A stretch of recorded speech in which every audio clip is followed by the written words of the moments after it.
IVF या in vitro fertilisation एक प्रजनन तकनीक है जिसमें शरीर के बाहर अंडाणु और शुक्राणु को मिलाया जाता है।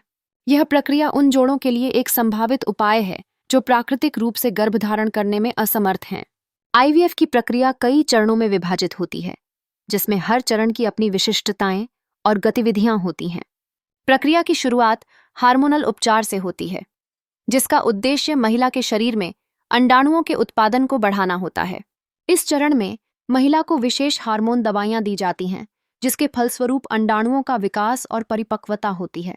इस प्रक्रिया के दौरान डॉक्टर नियमित रूप से अंडाणुओं की स्थिति की निगरानी करते हैं, जिससे यह सुनिश्चित हो सके कि आवश्यक संख्या में अंडाणु तैयार हो रहे हैं। जब अंडाणु तैयार हो जाते हैं तो अगला चरण अंडाणु संचय का होता है। यह प्रक्रिया जननांगों में एक हल्के सर्जिकल कदम के माध्यम से की जाती है।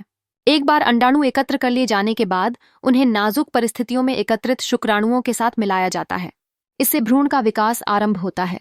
इसके बाद कुछ दिनों के भीतर विकसित भ्रूणों को मात्र गर्भ में स्थानांतरित किए जाने वाली प्रक्रिया शुरू होती है। आईवीएफ में भ्रूण का चयन महत्वपूर्ण है, क्योंकि इससे गर्भधारण की संभावनाएं बढ़ती हैं। यदि एक या अधिक भ्रूणों का सफलतापूर्वक स्थानांतरण किया जाता है तो महिला को गर्भावस्था के लक्षणों की प्रतीक्षा करनी होती है, जो कि वह टेस्ट के माध्यम से सुनिश्चित कर सकती है। आईवीएफ की प्रक्रिया कई भावनाओं के साथ जुड़ी होती है, उम्मीद, चिंता और कभी-कभी निराशा भी। यह महत्वपूर्ण है कि इस प्रक्रिया के दौरान मानसिक स्वास्थ्य का ध्यान रखा जाए। यह ध्यान देना आवश्यक है कि आईवीएफ सभी के लिए नहीं होता।